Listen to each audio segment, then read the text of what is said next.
10 € offerts et votre premier pari immédiatement remboursé en cash s'il est perdant, avec le lien en description. Ok les gars, on se retrouve dans des conditions légèrement différentes que d'habitude. Ça fait quelques jours et déjà pour ça, désolé. Je suis en déplacement, j'ai essayé de recréer un setup ici, donc la caméra c'est une cata. Mais le micro, ça devrait être meilleur que cet été. Je suis de retour à Barcelone, toujours pour des raisons médicales, pour soutenir ma copine dans quelque chose dont je vous parlerai sans doute. Dans un moment, tout va bien, tout roule. Mais j'ai pu recréer une forme de setup et je suis de nouveau dans la charmante région de la Catalogne pour parler de ce Chelsea-Barça. Je suis allé les voir au Camp Nou pour la réouverture du Camp Nou ce week-end. C'était intéressant.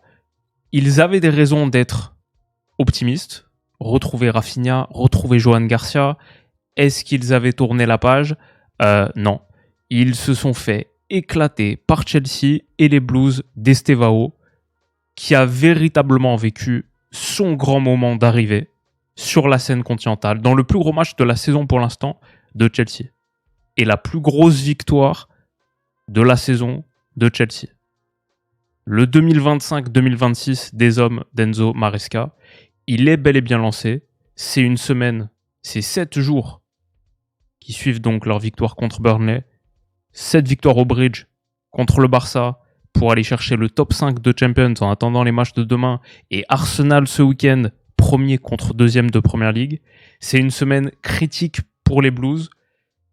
Et même sans Palmer, ils ont été impressionnants. Et Hansi Flick a pas trouvé la parade. Donc les gars, j'espère que tout roule pour vous, que vous passez une bonne nuit du mardi au mercredi, un bon mercredi matin. Très très content de vous retrouver. Désolé pour l'absence de vidéos sur les derniers jours.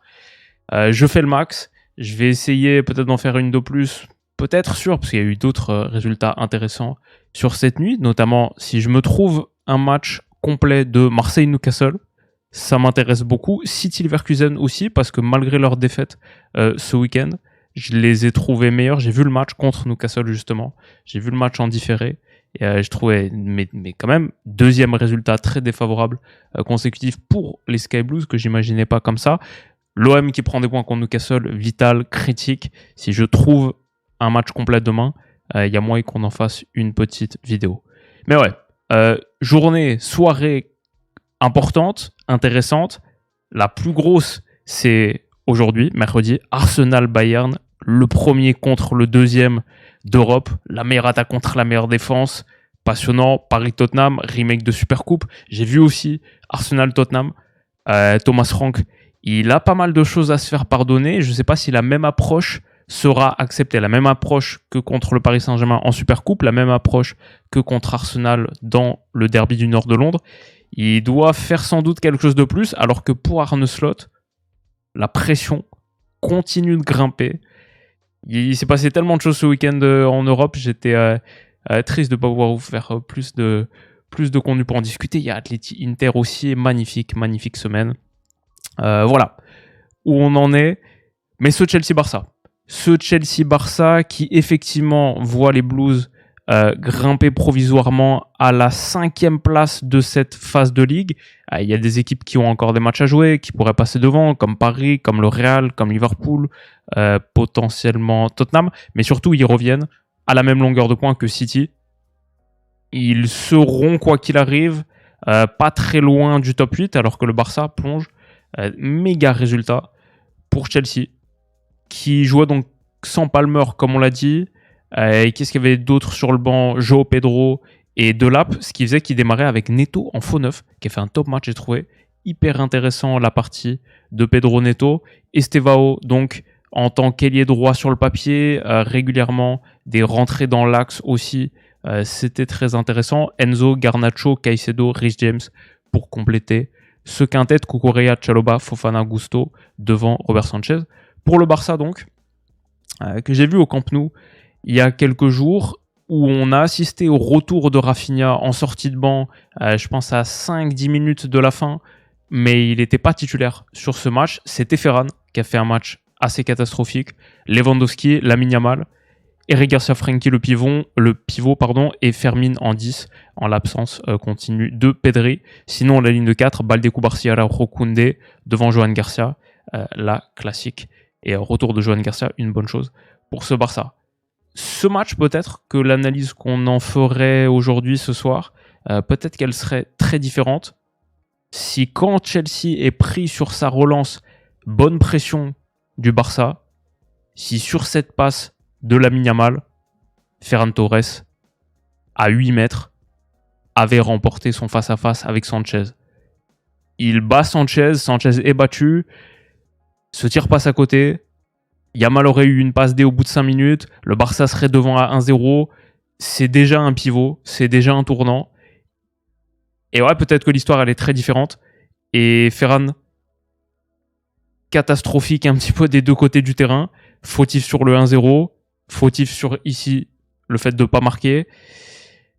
Difficile, parce que je pense vraiment que ce Chelsea, même si très intéressant, j'aime beaucoup ce Chelsea et son effectif, je pense qu'il y a beaucoup de belles choses que Maresca peut faire cette saison, mais ils sont pas encore mentalement et émotionnellement stables. Je sais pas s'ils seraient revenus et auraient fait le match qu'il fallait pour renverser ce Barça en ayant pris le premier but.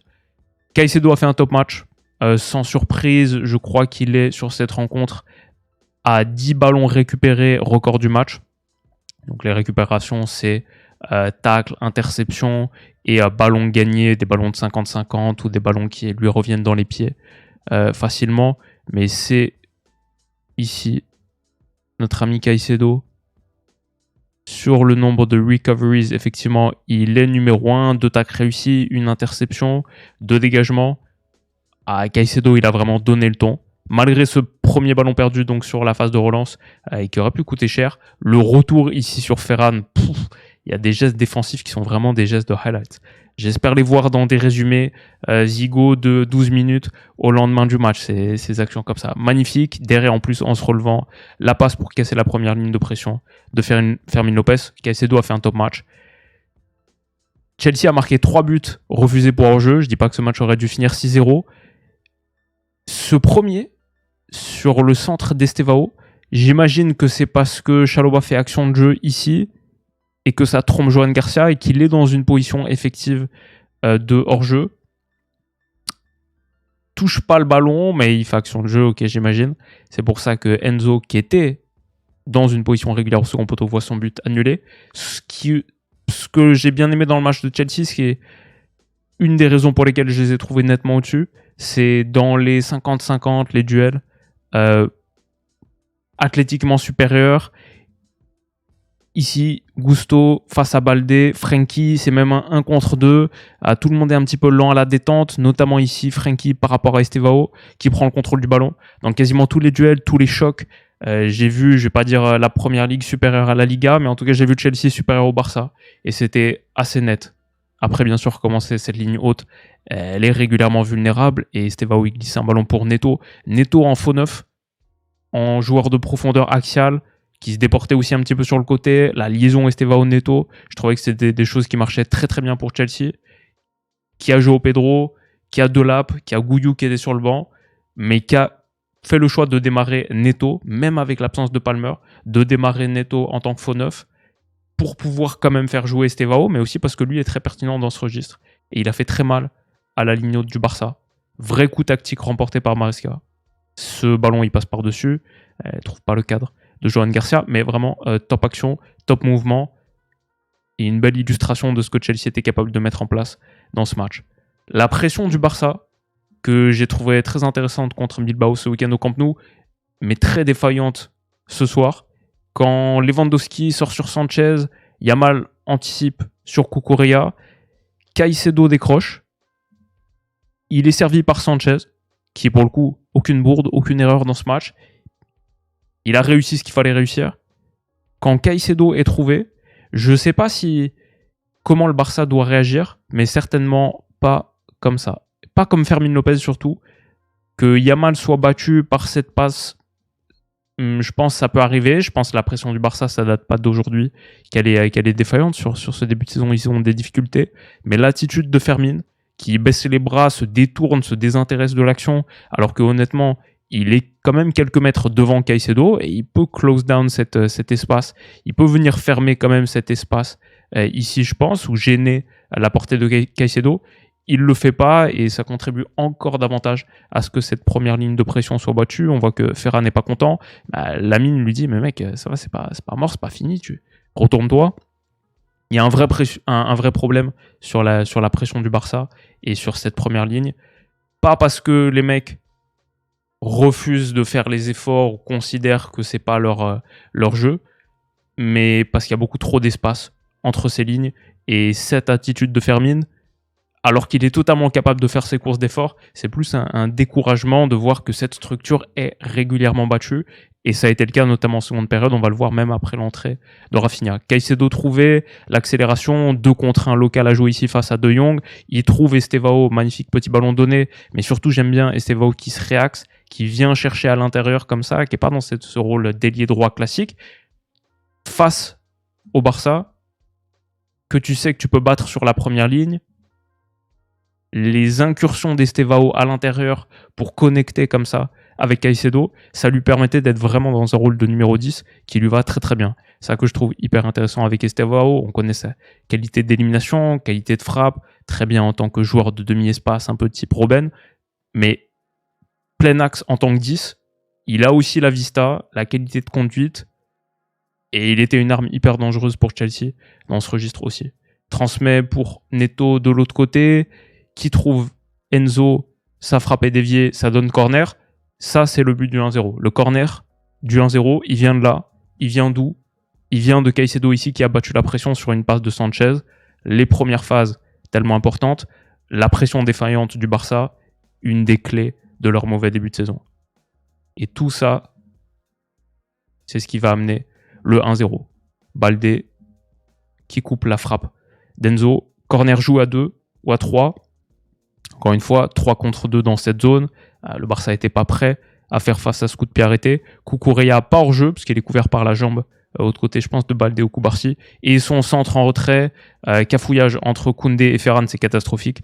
La mauvaise défense du Barça cette saison, c'est pas qu'une question du piège du hors-jeu et de la dernière ligne qui est mal alignée. Il y a aussi des choses sur les coups de pied arrêtés, sur les centres, et genre là, un cafouillage entre Koundé et Ferran que tu peux pas accepter. Il y a aussi eu des problèmes de gardien, même avec le retour de Johan Garcia, il a fait une petite bourde qui aurait pu être sanctionnée s'il n'y avait pas eu hors-jeu, et surtout Chesney, tous les ballons qui lui passaient sous le ventre. Beaucoup de problèmes défensifs, nombreux, multiples, du Barça dans plusieurs approches du jeu sans ballon. Et ici, il n'y a pas hors-jeu, ça se joue à pas grand-chose, mais apparemment couvert par la jambe gauche, je pense, de Cubarsí, qui lui aussi a eu des grands moments de difficulté dans ce match. Et Koundé, Ferran, ça c'est dur, mais Koundé perd le ballon du regard, mais pas ouf du tout. Chelsea a continué à réussir à sortir, mais le Barça aurait pu. Je pense encore une fois, si sur les 50-50, sur les moments où c'est jeu partagé, ça peut tourner dans un sens comme dans l'autre.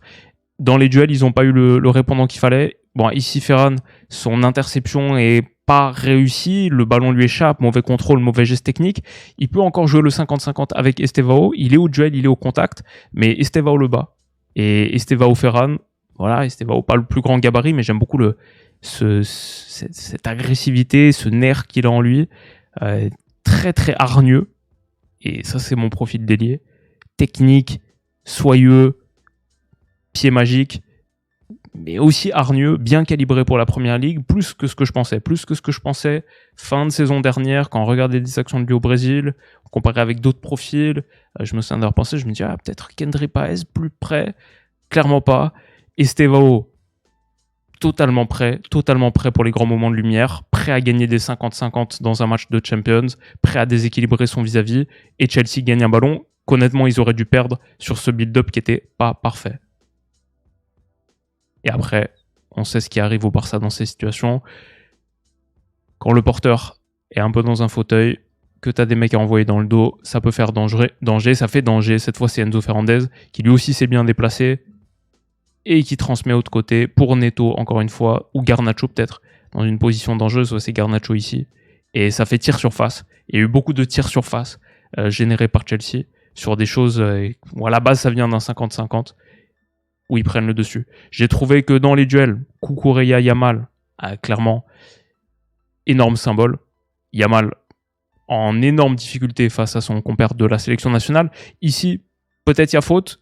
Léger accrochage, Cucurella retire le bras à temps, très malin Cucurella. On va parler encore un petit peu plus de son duel face à Yamal. Mais ça m'intéresse parce que de cette action, 10 secondes plus tard, vient le premier jaune d'Araujo. Et ça, c'est débile. Genre ça, non. Pourquoi est-ce que tu viens en tant que... Ça, c'est un truc que je... Pour moi, vraie faute professionnelle. Défenseur central, 30 minutes de jeu, venir intimider l'arbitre, lui parler dans le cou comme ça. Tu dois savoir que c'est pas bon pour toi d'être averti au bout d'une demi-heure et il n'y a aucun monde où ça va pas donner lieu à un carton jaune, juste aucun monde. Donc il y a petite frustration sur le fait que Yamal ait été retenu, mais en tant que défenseur central, en tant que capitaine, impossible de prendre un carton jaune à ce moment-là du match, dans un match où tu vas être exposé, ta dernière ligne, elle est constamment au bord de la rupture, forcément, il va y avoir des situations contentieuses, et je pense même au-delà de la faute professionnelle d'Araujo, et évidemment c'est plus facile à dire quand on sait qu'il a été exclu 5 minutes derrière, mais je pense même qu'au-delà de sa faute professionnelle à lui, pas loin de la faute professionnelle de Flick, de pas le sortir. T'as du monde sur le banc, il est vulnérable, on sait qu'il peut craquer.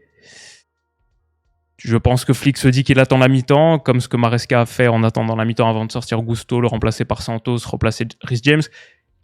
T'espères que ça va tenir encore 15 minutes, mais limite, pourquoi attendre ?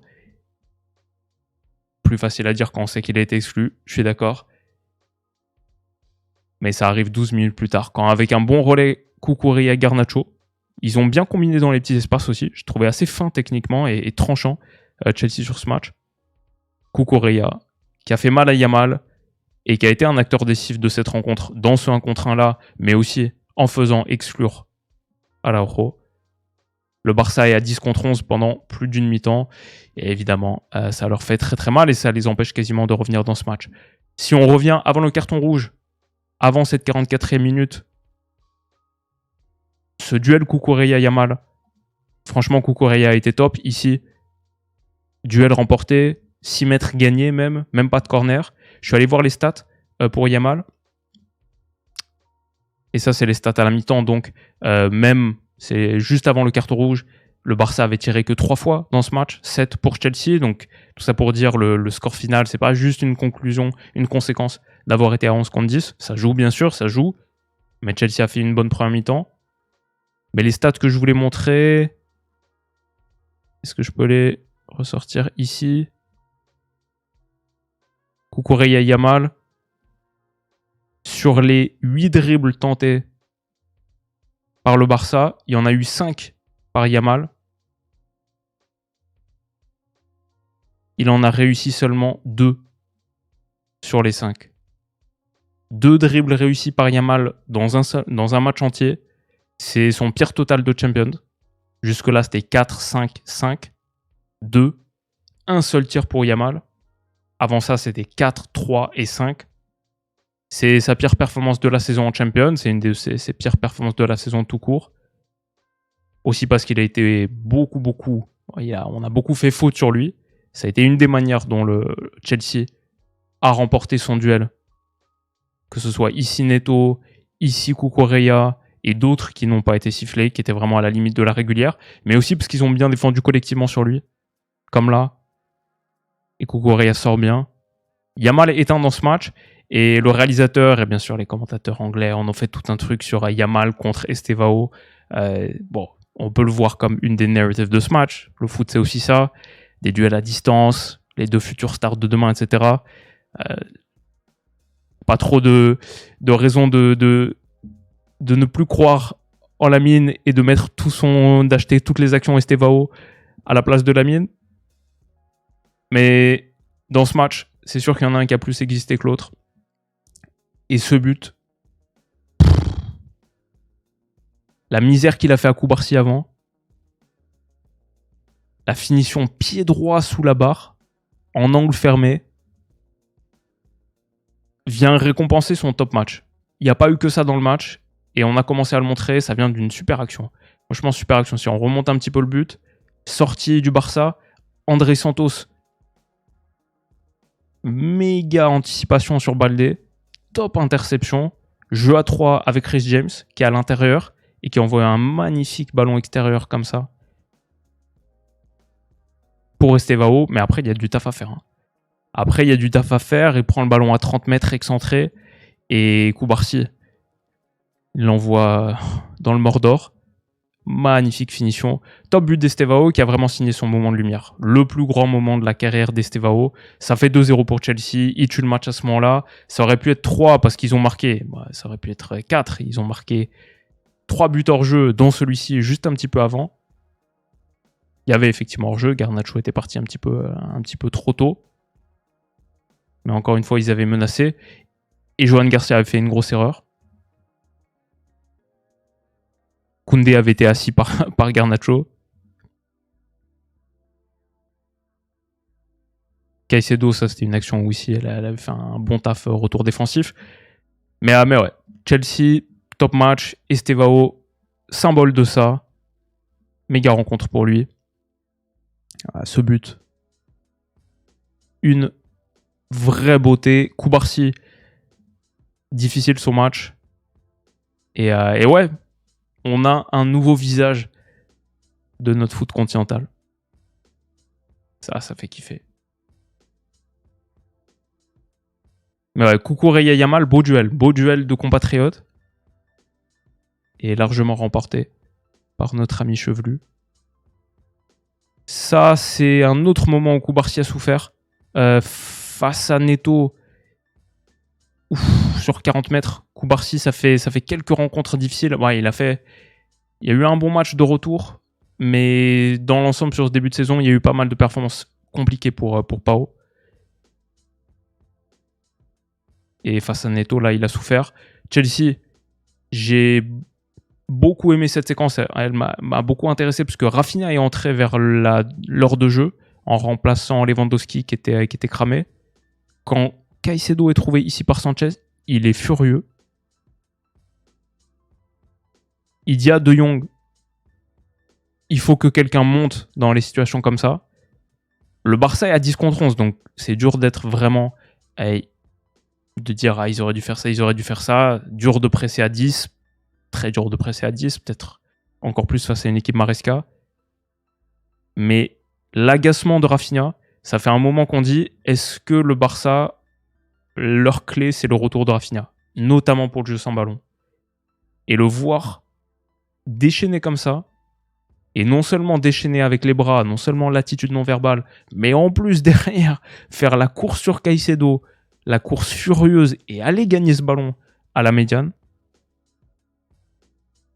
me fait dire son retour peut changer pas mal de choses. Mais après, sinon, ouais, dans les 50-50, encore une fois, Caicedo Christensen, un massacre. André Santos Christensen pour prolonger l'action. C'est ça qui amène le 3-0. C'est ça qui amène encore un Chelsea qui peut attaquer la dernière ligne du Barça en 5 contre 4. Neto qui a fait un top match, transmet parfaitement pour Enzo qui a fait un top match. Et Delap marque le 3-0. C'est fini. Et c'est un résultat majeur de ce qui est une forme de classico européen. C'est Chelsea-Barça, ça fait un moment que c'est une des plus belles affiches de notre sport. Et le match de ce soir, il n'a pas déçu. 3-0 pour les Blues. Estevao, nouveau prince du continent. Chelsea-Arsenal, dimanche 17h30. C'est presque aussi hypant qu'Arsenal-Bayern demain soir. Les amis, j'espère que ce petit débrief vous aura plu. Notre sommet de Première Ligue du week-end va être kiffant. Notre sommet d'Europe demain soir va être pas mal. J'espère que vous passez une bonne semaine. Et même dans des conditions compliquées, très content de vous avoir retrouvé pour parler un petit peu de foot. Prenez soin de vous, passez une très bonne nuit, une très bonne journée. Et on se dit à très vite